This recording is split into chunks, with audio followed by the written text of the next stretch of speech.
Good afternoon, good morning, good evening, wherever you are in the world, dear viewer. Quite a packed house, crowded house, as that New Zealand brand would go this evening. That's a shout out for Bruce. And this is a pirate production this evening, and that shall remain an in-house joke. Um, so who should we introduce first? We've got some normal faces there. We've got Loretta, Jean, Bruce, Josh from Kid Hawk joining again, and then new in the room, Bobby Watson, or Watts, sorry, I keep getting that wrong, from Robotron, and Laurent Riviere from Sunbird. And let's go to Bobby first. Bobby, flying billboards, what on earth is that all about? Tell us all about it, and how did you come up with that contraption? Yeah, for sure. Well, thanks for having me on. I appreciate you guys having me. Let's see. So I've been in the radio-controlled aircraft world for probably about 15 years now. Started with helis, as you can see here. Started competing in 3D RC helicopter competitions, and then got my mechanical engineering degree along the way, and then managed to find myself designing RC aircraft and worked my way from helicopters now to drones.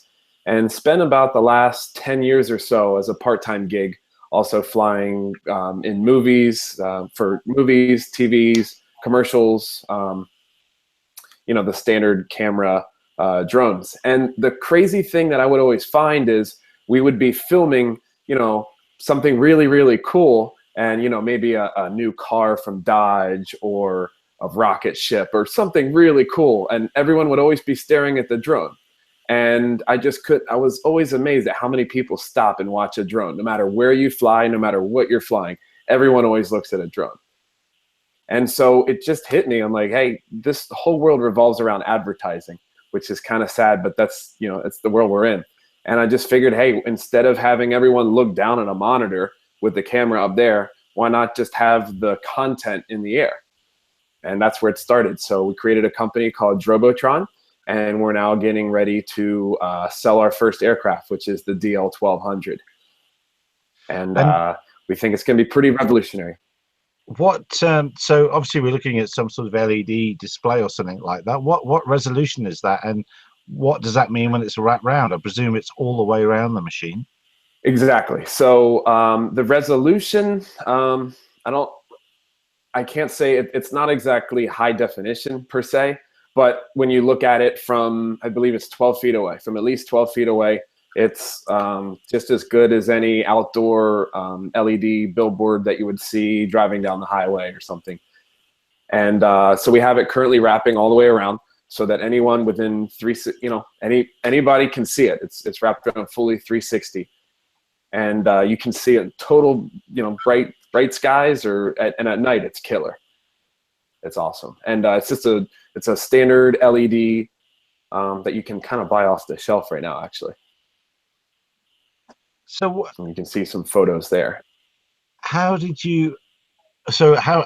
you selling this service? Are you selling the aircraft, so I would buy it and then put my advert on it and operate it, or are you selling the advertising service? Are you pitching up somewhere and flying the machine with the adverts on it? Sure. So we're doing both. Here, I'm based in Orlando, Florida, which is the tourist capital of Florida, if not the country. And everyone comes down here for vacation. So we're actively out, promoting our services to businesses and flying for people big and small. So the goal is to sell a business package, and our goal is ultimately to franchise, where we're supplying UAV operators with everything they need, hopefully the contacts as well, to go out, fly these things safely, fly them completely legally insured, licensed and certified, so that they can go out there and fly these for people, whether it's a small mom and pop business or a big concert, festival, whatever. But currently we're still ramping up, and we have a feeling in the fall we'll be shipping our first units, probably to just freelancers. That's how we're going to start. But I can ultimately see this working as a really nice franchise model where someone buys the business package and we hold their hand through the whole thing. Hey, Bobby, I have a question. Yes. So I love your concept here. It's really exciting. And I totally agree with you that you can be sitting there. I can't do it, but I'm sure you can, doing a pirouetting TikTok. And somebody's like, wow, is that the Mavic Pro? You're like, I'm scraping blades over here. What's going on? But my real question for you is, are you guys going to come out with a tethered version? Because this is just screaming for a tethered version. It absolutely is. And all I can say is hopefully as soon as possible. Because you're right, a tethered version is absolutely what it needs. I'm the guy at the concert who can never find the bathroom. I'm always just constantly lost. I don't even see the band play sometimes. I'm just wandering around doing nothing. So for me, a flying bathroom sign with like arrows, like Josh, this way, that's really what I need. Yeah, that would be awesome. You know, the funny thing is every time I bring this idea up to someone, they always think of something different. And I haven't heard the bathroom one yet. So that's it. That you just topped. Someone came up with the other day. They said it needs to be used in surfing competitions so that you can fly the scoreboard out, so that the two surfers in that heat can see the score live, because normally they just can't hear it. So that beats out the surfing scoreboard. I like that. You know what? That's how I am. I'm just a real partier who loves to go to concerts. Can you change it? No pun intended. On the fly, can you change it from the ground? What's being shown? Currently, like the first version that's shipping out, no. You just preload it on a computer and go out there, and you can you just set up a playlist where it just cycles through, and we can play text, logos, even MP4 video. You can just import an MP4 video, and it'll play something like a live television almost. This eventually, would be sick. Hook it to Twitter, #flying Drobot, and then I can share my pictures and video. Yeah, exactly. Yeah. We know what pictures you'd be sharing. Oh, for the masses. Yeah, I know how that'll work. Yeah, but we see it. Once we can develop the technology more, I'd love to just have an app where you can update it, or a computer sitting there sending live video. There's no reason we can't send live video to it. Did you file a patent on it? Yes, we have a pretty strong patent here, and our patent has to do with there was one patent out there which someone took a drone and imagine just a regular television, like a thin television that you could just buy anywhere at Best Buy or something, and they put a drone on top. And the way we see it is that's not going to work in the real world, mainly because of wind. You never know how the wind's going to hit, and it could get really unbalanced per se. So our patent has to do with a balanced amount of screens. So whether we have 2 offset, or whether we have a full wraparound, or 4 flat panels, that's really the main difference in our patent. And we're patent pending right now, and working on international applications as we speak. And how does the wind affect the operation? I think a lot of side area there. What are your parameters? Because obviously, and thinking of tethering, I mean, you can tether a balloon, and you could do that with a balloon without, it could be up all day, whereas your drone's obviously got a limited flight time. So where do you see this fitting in with balloons and, and the alternatives? What's the benefits of this thing? Sure. Yeah, so great question. The wind factor is, we always had it in our head, but not till the prototype started flying did we really realize that, man, the wind affects this a good bit. So our drone right now is about 40 inches in diameter and 10 inches tall. The screen itself. And it's actually a decent cross section for wind. We're currently using a DJI A3 flight controller with it, because just in our experience, it's just a plug and play. It works really well. And what I found is that as soon as the app gives you feedback that the wind may be high, that's when we're going to recommend to our operators to use your own judgment, which is usually around 18 to 20 miles per hour, which is pretty decent. I mean, I'd say it can operate just like a regular drone, but you will see it really leaning into the wind. The way around that is to get perforated screens, or they do offer LED screens that have gaps in between each individual pixel, and we'll get there. Now, as far as where do I see this fitting in, I don't see us trying to replace any traditional form of advertising. So, you still have your guys spinning the signs on the street for $6 an hour. You still have your billboards. You still have the airplanes that drag the banners around. We're just another tool. We're just another resource that a business can use to promote a brand, concert, entertainment venue, sporting event. So I just see us as another route of advertising, really. Have you had any marriage proposals on there yet? We did actually. If you take a look at our video, if you go to robotron.com, we shot a real marriage proposal. The couple was already married, so we reenacted it, but it was a real marriage proposal. So you're saying that the real feature of this thing at the moment is the novelty effect, because people look at drones because they don't see them very often. How's it going to pan out in the future when drones become, well, skies full of drones? Will you lose that benefit? That's a great question. I think if we get to that point and we're still around, then we're doing something right. You know, right now as you drive around, you don't really see a drone. You'll see some every once in a while, filming a car lot commercial, or I don't know. You'll see a Phantom or a small DJI drone, but you normally don't really see them on an average basis. So I think if we can stick around long enough to where people are starting to see drones more and more, then I would say that our idea worked. What we're running into right now is a little bit of people aren't reluctant to do it, but we're just finding that a lot of businesses don't want to be first. Let's just say a lot, you know, every business we run it by said, yeah, that's a great idea. And our challenge right now is that if I run it by the local Starbucks, or if I run it by Domino's Pizza, or even you know, any franchise company, a lot of them just say that they don't have any power over who does their marketing. So our challenge is getting to the guy who controls their marketing. So that's where we are right now, but we're also talking with some sports teams, some like energy drink companies, because we could see this really in any venue, motocross, monster truck, jam, you know. Bobby, this advice is... What about drone phobia? I mean, a lot of people are, oh, it's a drone, it's spying on me, or, oh, it's dangerous. Is that going to work against you? Because, you know, have you hit any airplanes, for instance? I mean, how are you going to deal with that public fear of drones that's been drummed up by the media?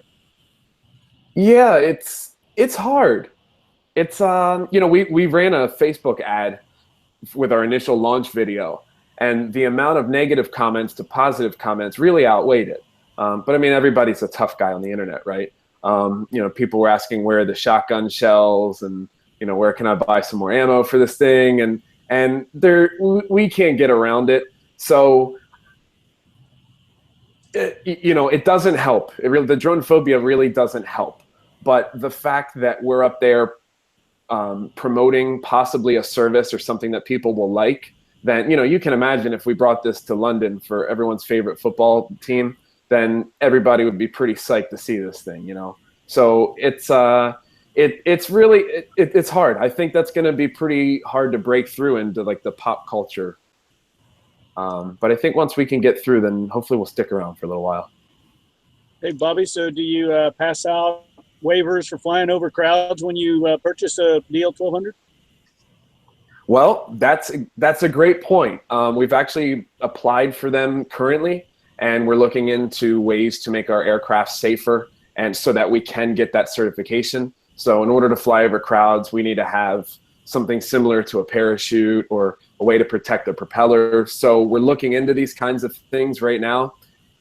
And, you know, with the FAA rules, to me, just from the outside, it seems like either you fly hundreds of feet away from people, or you get a waiver to fly over a crowd. And there doesn't seem to be much of a middle ground. So we're currently looking at different ways to go about that. But yes, so I would say that if anyone wanted to purchase a Robotron aircraft right now, they should just definitely look into getting a 107 first.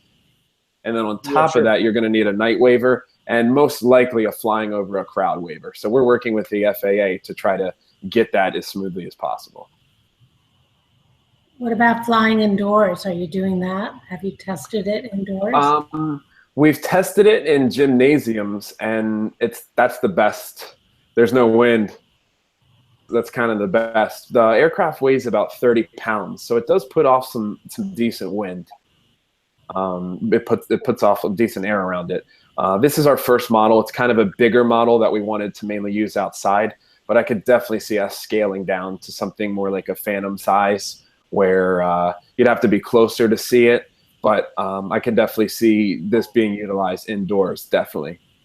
Just looking at the design of it, if you brought the props inside the shroud, then you're going to solve a lot of problems at once, aren't you? You're going to have protected props. It's going to be a safer craft, and you can use a bigger shroud for a given size of craft.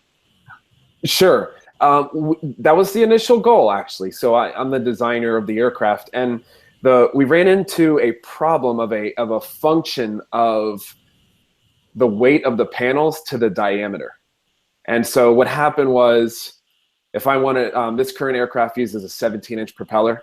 So in order to get the screens big enough to clear the outer diameter of the propellers, the screen got so heavy that I then needed a bigger propeller and a bigger motor. And so it was just a function that just wouldn't work. So the initial one, we're outside. Agreed, that's definitely the way to go. And it's a quad at the moment? Is it a quad at the moment? You could go to a hex or an octo and use smaller props, couldn't you? So it's an octocopter right now. We're an octocopter with 8 17-inch propellers. But once again, the goal was just to get running with this one. We're learning a lot from this model. Currently, we have a 10-minute flight time, which at first people are like, but we have 2 batteries in parallel, so you can come down, land it, hot swap, go back up in less than a minute. And if you have a decent charger with 3 packs, you can just fly all day long. And I'm also thinking too, just based on my experience of filming in the past, for movie shoots and TV commercials, see, if you have a drone, everyone wants to come talk to you. So I feel like if you show up for a shoot, let's say you're promoting the local pizza shop, as you're landing, there's going to be so many people coming to talk to you, and that'll give you a good chance to interact with some customers. And I think that'd be a good experience for the company who's hiring you for the advertising. And again, I guess if you're tethered, you could use the tether as a power source as well and have infinite flight times if you had a suitable supply. That's the goal. The goal is to make this run off a generator. You press the takeoff button, you lift the collective, you tell the throttle, give the throttle stick up a little bit, put it to 100 feet, call it a day. It's up there for the whole day. You're going to have to change to ArduPilot. That's built in ArduPilot now, that tethering and all that function. Oh, really? Yeah. That's Pixel 2.1 ArduPilot, off you go. Exactly. Done that for a few projects. Funnily enough, a lot of people that wear green and can't be seen in sandy coloured countries as well are quite interested in persistence from tethered craft. I see great potential for sort of guerrilla marketing, pop-up signs, and you're saying you can't reach the people that make the decisions. Well, you better find out where their office window is and get it in front of their very office window at night. When the company has a party on a Friday night or something, I can see it popping up. Exactly. And to Josh's here's the toilet sign, I instantly thought, if it was a concert or something and you had several of them, if there was an issue or a problem, and if you could flash up emergency exits this way or something like that, that would be a fairly compelling use case for them as well. And I think I saw a few years ago somebody trying to stunt that very use, but I'll have to remember, a few years ago. Yeah, we'll have to see. I mean, I think the uses are endless, really. It always seems that entertainment comes first with these types of things. So if you remember back to when drones first started coming out, everyone just put a camera on it, and 99% of drones, I'd say, have a camera, and that's what they do. But as we all know, drones can do anything. So it's just a matter of getting our foot in the door. But right now we see, we have some friends in the entertainment area, friends who've worked for really big music acts who are trying to get us on board, which would be pretty cool. But I've heard that in the music industry as well, that some popular rock bands have tried to use drones indoors in arena shows and met a lot of trouble there. They mainly insurance reasons, and the venues would not allow it. Half would, half wouldn't. Yeah, was it Enrique, whatever his name, that picked up? Someone grabbed one, didn't they? Grabbed an Inspire. Yeah. I can't remember. Tried to catch it, steal it, whatever. Enrique, he got cut. Yeah, he got cut pretty bad, it looked like. The band I heard of was Muse. Muse has an album called Drones, and yes, so they tried to get a bunch of drones swarming together, yes. and apparently it didn't work out. So hopefully we can come in there and kind of change that. But at the same time, safety is always priority, because as soon as, you know, if we have an aircraft go down into a crowd of people, it's not good. It's never good. So we want to make sure that safety is #1 priority.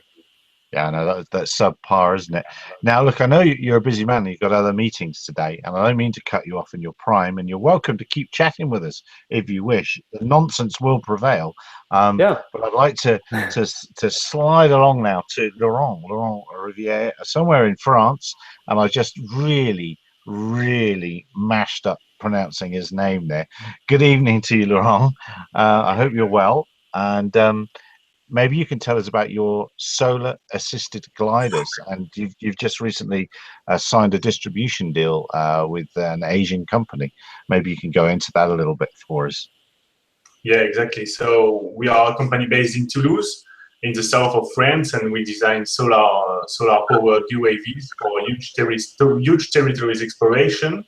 And last week we have signed an agreement for developing our activities in southeast of Asia, and this is really exciting to us because there's a lot of potential there, especially for plantations. You know, there's millions of hectares of plantations, and standard fixed wing don't have enough endurance to map those millions of hectares. Every time they have to buy maybe thousands of batteries to make all the missions during the years, and they have to make many flights, thousands of flights in the year to manage to map the huge territories. So what we decided to do is to use the solar power to enhance the endurance of our UAV, and the solar power are also able to keep the UAV really lightweight. So it means that it's really easy to deploy, easy to use, and it's also really affordable. So we keep having the lightweight advantage with the endurance also, and this is what we really want as a differentiation on the market. So it's really strategic for us to have this partnership because of the potential in this part of the world, especially. So you say lightweight, so obviously that just means you're carrying less batteries because you're drawing quite a bit of power from the cells in flight. But surely the wing's that much heavier itself. Maybe you can help me understand that part of it. Yes, first. The whole UAV is 3.5 kilograms, but the wing is only 1.5 kilogram itself. So with all the electronics and the solar cells, also we've got up to 100 watts of solar power, and it's 2 times enough to maintain the flight level. Actually, we only consume maybe 50 watts for maintaining the flight level, and we also have a really small battery, but it's only a buffer for energy, and it's only used for takeoff. And when in a strong wind condition also, but when we reach the final altitude, we are able to use only solar cells to maintain the flight level. That's pretty amazing performance. So I'd say it's a 6S battery, and you've got more than enough power. So you've also got a charging circuit on board as well. Yeah, exactly. When in good sunlight conditions, it's possible to fly and to reload the battery at the same time. Of course, it will depend on the weather itself. So if it's too cloudy, the battery level will go slowly down. But in a good sunlight condition, we would be able to reload the battery and to keep actually the battery fully loaded during all flight. So so that's fantastic. But the first problem I see, and I'll let other people jump in after I've had a rant, is how do you keep your camera alive? How do you, if you can fly all day, how do you manage to get a day's worth of images onto, I think it was a Canon S110? So this is something we can manage by powering the camera with the solar cells. So it's possible to have the camera on all day long. And we also manage to have the right space with a micro SD card to manage to take the right amount of picture. And depending on the GSD, it will be also possible to fly at a higher altitude to manage to have less pictures. Because if you fly higher, you won't have to take a lot of pictures, contrary to low altitude where you need a lot of overlap and a lot of pictures. And how do you monitor the camera during the flight to know that it's still taking images and you're not just watching a thing fly all day with no return on data? Yeah, actually we are controlling the camera with the autopilot, and we don't have a direct return on the camera status, but we are making a lot of tests to assume that during the flight it works properly. But in a next version, we plan to have our own camera with more features in terms of configuration and in terms of interface with the camera itself to have better information on the ground. Oh, I'd love to make one myself. Gene, I think you're making a solar-powered machine or a solar-assisted machine. I know, do we say solar-powered or do we say solar-assisted? Oh, Gene's not there. Calling Gene. Come in, Gene. Gene over. Gene's gone. He just always. What is that? How he always looks? I'm not He's sure. frozen. Yeah, I'm not sure. Is he? But he's just deep in concentration. Well, never mind. I know he's building one. So, Lon, how much money is one of these machines going to set me back? So the whole system is 25,000 euros, and with this package, you've got the whole ground station with the high gain antenna. You've got the software also. We have designed the whole software, and you also have the camera with the plane itself. And depending on the application and the payload, the price may change a little bit. If you have, for example, thermal cameras for surveillance application, you will have a little bit higher price. I think I'm right in saying you're the first production solar assisted system that I've seen. I don't think there's many people in your persistent space at the moment. Exactly. We have a really specific position in the market, as what we would like to do is to address people who have large infrastructure to manage, large areas to manage, and they are not able to use standard fixed-wing UAV as the endurance will be maximum 1 or 2 hours.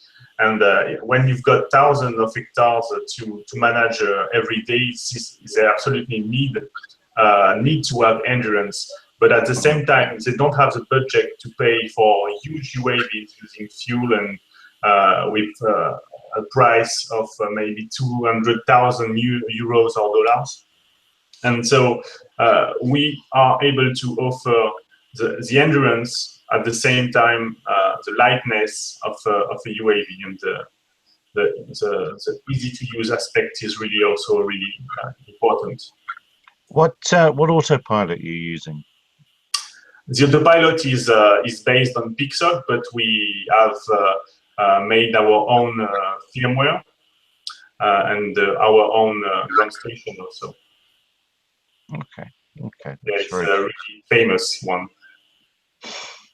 Laurent, the PVAs that you use, are they the standard silicon cells, or are they thin film, or what type of cells do you put on there? Actually, we are using the sun power cells. So it's 21% of efficiency. And we have designed our own process to put the solar cells on the wing. And this is really hard to do because the solar cells need to be really lightweight and efficient at the same time, and really robust to impacts. And we managed with some partnerships to design our own industrial solar cells. So we have an industrial partner for the production. And actually, I think we are the only one UAV being able to fly only with solar cells, because there's a lot of projects of UAVs with enhanced endurance with solar cells, but actually we are the first one to fly only with solar cells. So the latitude at which you operate must be quite important, because, for example, if you're a 45 degrees latitude in the winter, you're probably not going to get much solar assist, are you? So how does that apply to selling the product into different regions? Is it actually a viable product in sort of the higher latitudes? Yeah, this is a good question, because actually we are able to simulate the endurance depending on the latitude and altitude we have. So of course, if you are in the north of the planet, for example, you won't have a lot of endurance. And this is why our position is really in dedicated countries. For example, we've got a big focus on Australia and Malaysia, Indonesia.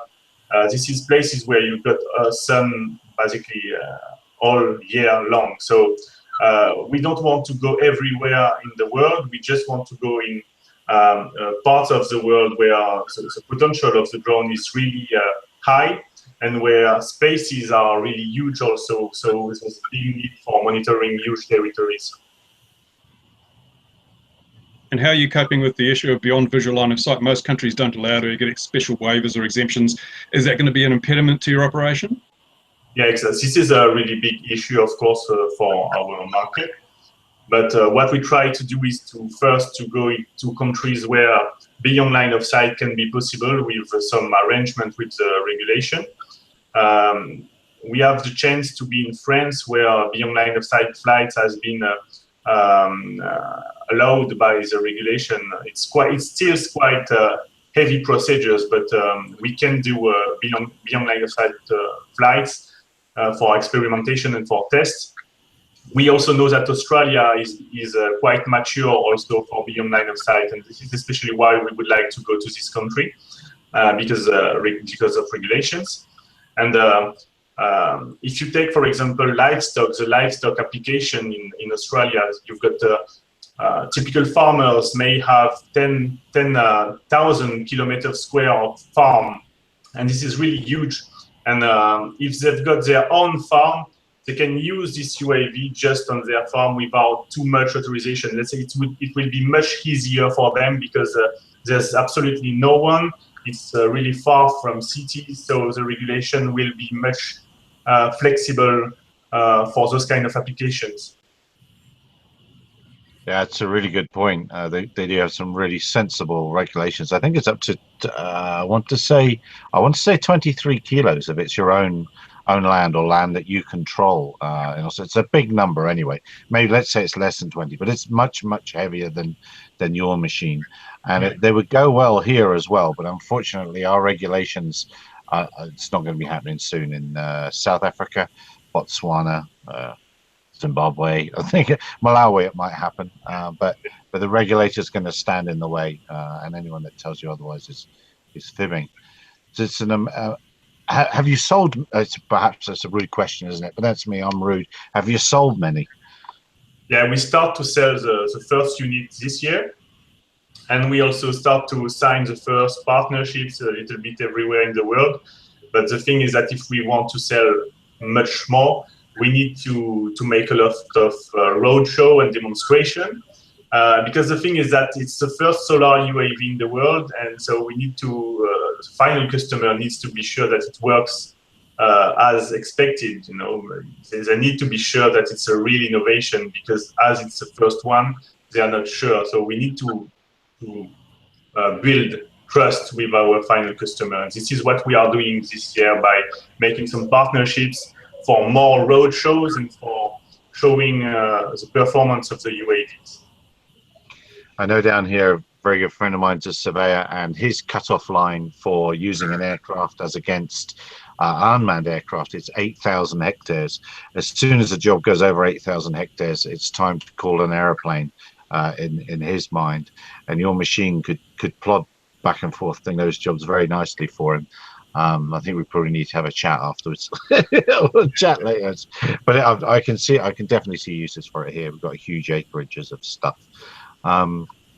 And I see Joshua's product. Kitty Hawk, I see management of these flights as well as being quite key, because I'm seeing that. So the problem I'm struggling to get over is the thousands and thousands of images that are going to come back and have to be processed. I can see that as perhaps being an issue, and you are going to have systems and procedures in place to make sure that you actually have actionable data after such a long flight. But hats off to you. Well done. You are, as far as I'm concerned, you guys are the first with this to market. So well done, you. Yeah, thank you very much. Best I switch the microphone on, isn't it? Did I switch the microphone on? I don't know. I think so. Right. What else caught my eye? Did we see the I know, Loretta, Dr. Singer, the Singer case? What do we know about that? Anything going on with that? Okay, today was the oral argument. So for people who don't remember what the Singer case is, Dr. Singer filed suit against the city of Newton in Massachusetts. It's the first case challenging a local ordinance. And the ordinance prohibited flights below 400 feet, flights pretty much anywhere without permission, including over city property. Had a lot of limitations, which Dr. Singer, who lives in the city of Newton and is a 107 pilot, considered to be illegal under federal law. And he sued the city. And today was oral argument. There was no decision. And I do want to say that I am an expert witness for Dr. Singer, so I don't want to get too much into some of the areas of the case, but he is pro se, he's not an attorney, but he did an outstanding job. And it sounds from what he just emailed me that the judge totally gets it and asked very good questions. And Dr. Singer believes there'll be a decision in about 3 months.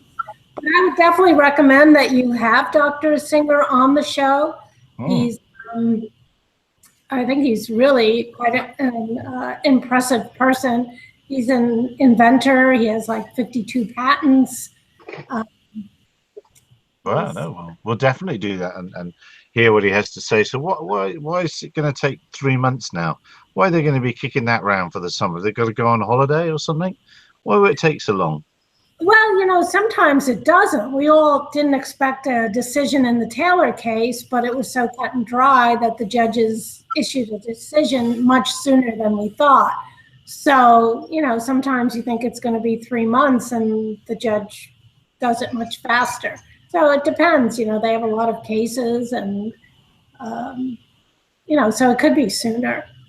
And this will open up, if he loses, then does this open up the whole Feinstein thing to happen? This gives local communities ordinances. Oh, Gene's shaking his head. Gene says no. Mostly Gene says no. So you got an opinion on that, Gene? I've got to tell you, it's interesting that should pop up because the Texas legislative session just closed and they actually passed a law with no dissenting votes that came forth and said from a state level, no municipality will promulgate any sort of drone laws at all. They cannot control their airspace. So that's from a state level. It's over. You don't even think about doing that from a municipality standpoint. Kind of tough. Now, the only thing that they did say is that they could cover property that was owned by the city. So ostensibly there may be parks involved. Cities are not going to be able to pass drone laws in Texas. It looks like it's going to go to the governor and he's going to sign it. Yeah, a number of states have also reined in control from their municipalities because I think they're starting to see that you can't have 1 million different laws on a statewide basis. Well, you can't have those 1 million laws on a national basis either. I don't see how Feinstein's bill can go anywhere, but you never know. Hopefully the drone industry is going to be fighting it. Some people seem to be sympathetic to some aspects of state and local control, which I think is pretty anathema to the future of drones. I mean, if you think of drones as being, what we're playing with today, then you might see state and local rules as being it's not a big deal. But when you think about, 747 drones and, drones of all sizes flying beyond visual line of sight, you certainly don't think of them as being subject to state and local control. So. Yeah, well, Laurent's machine just gently trawling its way across fields and fields and fields somewhere out in the Midwest, where there's basically no one. That should be allowed to happen, shouldn't it? It's it's the wrong crowd here, isn't it? That's the team we're all on. But it's it is. I will make a prediction for you though, Gary. I think that it's going to be monetized, much like the FCC has monetized frequencies. There is so much demand that I think is going to come from drone deliveries. It's going to happen. I believe it will happen. That they're going to start selling corridors that are probably well surveyed, have no obstructions, and mitigate the risks of flying over people and houses and stuff like that. Then those corridors are going to be sold, and they're going to be very pricey, I'm sure, just like the FCC prices out frequencies. But that's going to happen, and I think it will happen. Yeah, I'm on the same page as you there. Pay to play airspace, I think, really is a worry, and I think we need, as a wider community, needs to start looking at all these UTM efforts and really scrutinizing who's behind them and what the end game is. I think it is a worry. I agree with you, but people shoot me down. Well, they shoot me down all the time anyway. But I think we should have our own UTM system, really, as an open standard rather than some proprietary thing that's going to lock people out. See, if I'm trying to draw Joshua out here, he's probably got an opinion on this. I'm too smart to be falling for that bait. No, I do think that we need an open standard. It's I look at several of these UTM groups and we've talked to them, and I think my biggest complaint is sometimes it's over engineering, where it's like, wait a minute, what are we solving for right now? And it's outrageous to see like the extent of the effort going forth to a solution that's never going to be used in the next 5 years. Like, I really like the FAA's approach on this. And I know that's an unpopular thing to say ever. But I like that they're like, hold on, let's just make 107 for the things that are flying right now, and we'll deal with the rest of this crap later. And I think that's brilliant, right? Like, let's just start with the most basic problem. And I think that, when you see these UTM coalitions come together, and I'm not picking on any particular one, they all have their issues, that it's planning for a future that we are not sure is going to exist.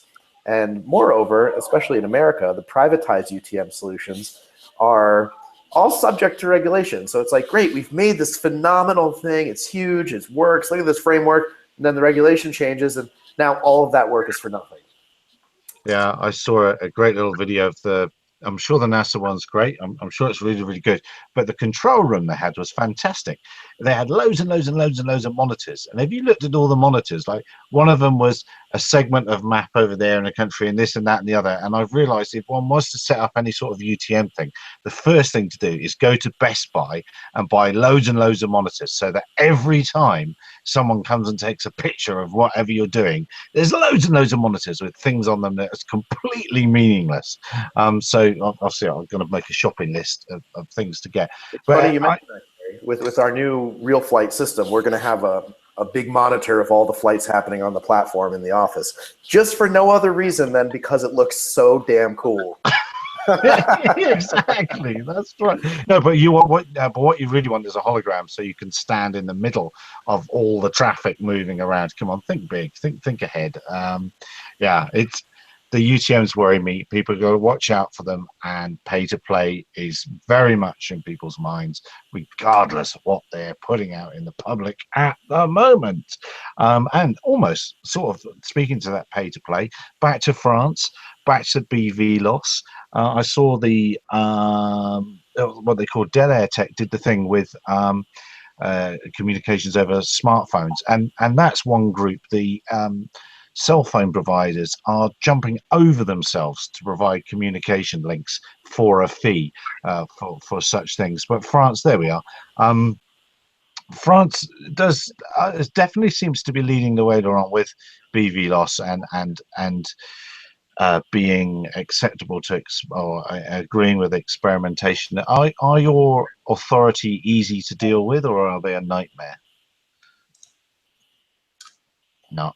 This is my question, isn't it? Yeah. So it really depends on which kind of mission you want to do.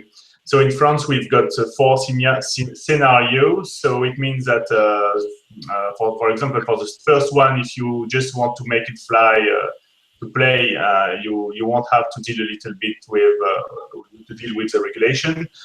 You've got the second scenario where you can fly beyond line of sight, but at maximum 1 kilometer. And for that, you will have to have a license of pilot. And you will also need the certification of the drone. You've got the third scenario for flying in the cities, and you've got the scenario S4, and this one is for beyond line of sight flights. And so this is really particular because to do beyond line of sight flights without too many problems, you will have to have a UAV less than 2 kilograms. If you want to do beyond line of sight with more weight, you will have to have a dedicated authorization from the regulation to make a flight every time you make the flight. So it's still quite heavy if you are more than 2 kilograms, but it's possible to do it definitely for some experimentation and to prove the value of the product. And I'm sure that it's going to be easier and easier in a few years, because they try to simplify the regulation. And do you think French companies thinking of just taking their expertise and dropping it on America or Australia or wherever else in the world? Is it giving you an advantage? That's what I'm trying to say. Yeah, the thing is that it's possible to use this regulation to make some experimentation, but if you want to explore the market in one country, you will have to go in this country and to make some demonstration in this country, because people in the country will need to see the drone flying in their environment with their own constraints, So it's possible to try to make the first proof of concept in France, but if you want to attack one market, you will have to go to the country and do the demonstration locally. Yeah, no, fair play. I wanted the last thing I've got before I go on. Did everyone see the flying fridge that Drone Delivery Canada put out? I don't know. Well, you obviously saw it there, Gene. What did you think of that? Well, it's interesting. Our Canadian brethren up there are pushing the envelope. So, that kind of falls right in line with what we were talking about earlier with pay-to-play airspace. They're going to be able to take advantage of it. Yeah, absolutely. I just thought that the design was absolutely extraordinary. But there we go. Who am I to say? The freeboard on that one in the wind would be pretty rough to overcome. Yeah, it's pity Bobby's gone on, because that speaks to his problems, really. But yeah, that's crazy. But yeah, again, fair play to them for getting to work. Well,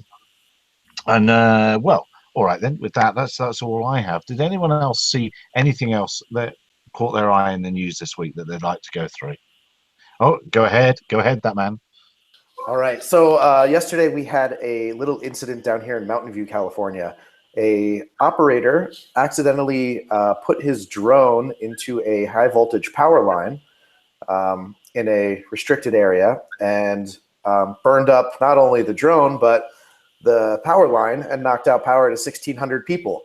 According to the San Jose Mercury News, at least one Googler was affected. Oh my God, my heart bleeds. But other than that, yeah, it's actually a pretty big accident. This is really kind of the first demonstrable accident involving infrastructure that we've had in quite some time.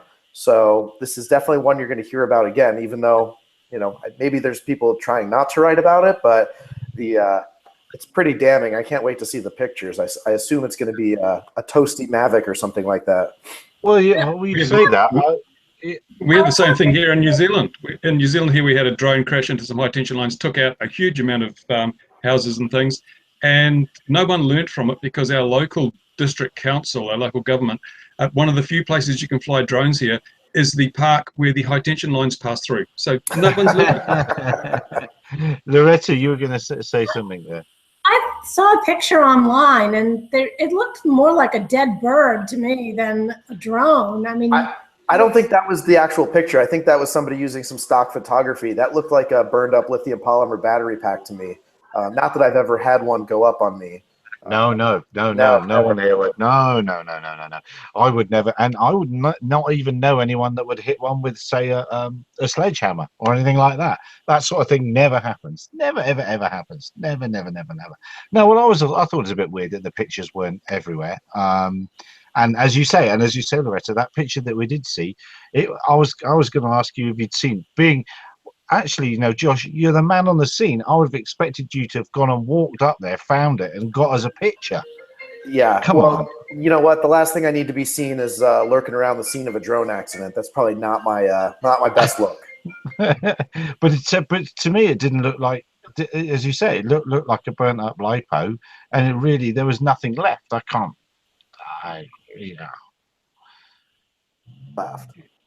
At 160,000 volts, there was nothing left. I'm sure it was just toasty pieces of plastic and battery. Yeah.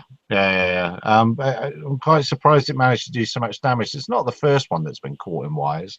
There's been several caught in wires, and people have gone, and even the big sets. So it must have, just like the Death Star, it must have got the electricity system at just the right point to cause the amount of damage. That's some skillful flying, I'd say. That's what I'd say. And you know what? The guy just turned off his transmitter, got in his hatchback car, and drove away. So yes, something to be said for that too. Gosh, if only some companies were sharing data and sending it back home so they knew when people were flying. I mean, then one could almost identify the perpetrator. No comment. Won't be true. Could have been an ID on the aircraft. Maybe, you know, maybe not. Oh no! I've opened Pandora's. I've opened Pandora's box again, haven't I? Hang on. Let's close the lid on that one again. Let's put that conversation away for a minute. So, does anyone else have anything else? I did see that the city of Los Angeles is now dabbling in the water again for using unmanned aircraft. I think the fire department, go guys, lead the charge on this one, because they typically run into a lot less resistance when they do so. It was some years ago. It was 7 years ago that they tried to fly the Sky Seeker out there in Los Angeles, and because it crashed on takeoff, and of course the press ballyhooed as office aircraft crashes, you know. Yes. And that it was, you know, a little guy, but that was back in Commander Sid Heal's day. I hope you're enjoying your retirement there, brother Heel. So it's interesting that they're going to jump back into it. That's the fourth largest city in the United States, and here you go. Public safety is they're late to the game, but they are going to be adopting it. Yeah, I know. Yeah, I remember that Seeker thing, and that does seem. You say a few years ago. I reckon that's more than 10 years ago. I'm trying not to date myself here. You know, they call me the grandfather now, and I'm trying to throw that moniker away. So that surveyor that I know makes a great point about talking about people. Oh, there he goes. Talking about people that were born before 1980 as being non-tech savvy and stuff like that, and that's his line. And I probably do have T-shirts from 1980 here somewhere. But anyway, so yeah, I'm pre-1980 model as well. Bruce, I think you had something you wanted to mention. A few things actually, but one of them is our local Civil Aviation Authority is doing a survey, trying to solicit feedback on the rules and regulations, how they can be improved, what works, what doesn't work. And what's interesting is that it's not limited to RPAS UAV users and operators. We want to get perspectives from as many stakeholders as possible. And so I'm pitching this to the world. I'm saying, look, if you want to come to New Zealand with your drone, this could affect you. The rules here could affect you. So wade in and have your say. It's a pretty reasonable sort of a survey. Roll in, have your say, what you think about the regulations. I'm going to do a video in the next day or so in which I'll outline what my thoughts are. And one thing I'm thinking of doing is inviting people to suggest that CAA consult with me as a representative of them, because here in New Zealand we have commercial entities have representation at the table when regulations are discussed. The hobby in the form of the National Model Flying Body have representation at the table, but everybody else, that's all the recreational drone flyers and model flyers who don't belong to a commercial group or a official hobby group, they have no representation. And the tourists from overseas have no representation. So suggest to CAA that I represent them, and I'll go along and I'll keep them honest. I'll tell them not to be silly with their tricks with helicopters and drones, not to misrepresent the numbers, and not to make claims that you can't do something when it's not supported by regulation. I've been quite diligent in catching them out in these little things, and I'll keep them honest, because that's what they need. They need someone to keep them honest. And whether it's good cop, bad cop, I'm happy to be the bad cop and promote safety, but in a reasonable way with a balance of rights and responsibilities. So watch out for that video. And if you're not going to watch the video, still go and fill out the survey and tell CAA what you think. Do you have a minimum? Can we just vote for you for office? What's that? Yeah.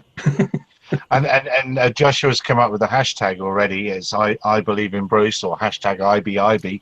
Hashtag I believe in Bruce. I believe in Bruce. Yeah, there we are. So we better all start using that. Do you have a number in New Zealand that surveys have to reach or hit for them to take any effect? No, it's not like a petition. It's actually a survey. CAA have commissioned this themselves, so they're going to, in theory, read through every submission and take it into account and things. It's the typical we consult, but we may not necessarily listen if what we hear doesn't please us. So that's one thing that has to be borne in mind. But if we don't have a say, we can't complain if things are not the way we want them. Yeah, fair comment. Just like voting, isn't it? Yeah, if you don't vote, you have no say. But that's something someone was born before 1980 says. Also, the other thing too is you notice that the Drone Racing League has raised another $20 million in funding to continue on its way, and it's yeah. I think Gary and I were discussing this before. It's like the spectator sport that isn't a spectator sport, but they still seem to be raking in the money, so someone believes in it. Absolutely. Well, young Chris Ballard is in London right now, even as we are speaking, and he had to sign all sorts of NDAs and things like that. I was rather hoping he was going to come on board and tell us what was going on. It's either that or he's now in the pub, I suppose, as it's 11 o'clock. But he's at Ali Pally, and they had the first. I didn't really look at it too hard, but you could actually bet on this this round of racing. I think with Allianz, it's the Allianz League, and there was gambling and all sorts of things involved. So I guess that would put an age limit as just, or would it for spectating? I don't know, but yeah, yeah. I'm afraid I was born before 1980. I can't get too excited about watching FPV racing. I like flying it. It's good fun to do, but the watching of it, yeah, that's another kettle of ball games altogether. Well, they really have ramped up the presentation. You've got to give them credit for the style in which they've done it. They've tried to make it into a really exciting action sport. And the other thing I noticed, which you also spoke about earlier, was the China Eastern aircraft that was the intake cowling on one of its engines was really badly damaged just after it left Sydney on a flight to South China. And all the news reports, there were experts consulted who said it looked like a maintenance problem. There could have been a loose screw fitting or something or other, and that caused the problem. But of course, the media, in their infinite wisdom, have also suggested, without any evidence, it could have been a drone. Well, yes, could have been. Yeah. But I didn't even really look at those stories. It was a huge bit of metal came off, so it was almost certainly a maintenance problem. And so, yeah, I didn't suppose for a second a drone would come up on the inboard side of a turbine engine at altitude. But there we are. I'll have to check the Daily Mail and see what the real facts are. Yeah, absolutely. It'll be there somewhere. And if I'm tidy here, we can get on with the time. Did anyone else see anything else this week that caught their eye? With that, I'm going to raise the non-existent gavel. I'm going to have to go to a second-hand shop and try and find one. Thank you very much, everyone, for joining us this afternoon, morning, or evening, wherever you are. Thank you, dear viewer. Thank you very much, Laurent. Best of luck with rollout into Asia. I look forward to seeing a lot more about your product. It's very interesting. And for everybody else, I'll see you all again soon, I hope. 2100 GMT every Tuesday. Like, subscribe, all those other things. Thumbs down. Bruce is good for that. We'll go and watch Bruce's video on Bruce's channel when it comes up, and let's all disappear off. Link will be below to that survey and tell the New Zealand CAA exactly what we think. Thanks, everybody. Take care. Cheers. Adios.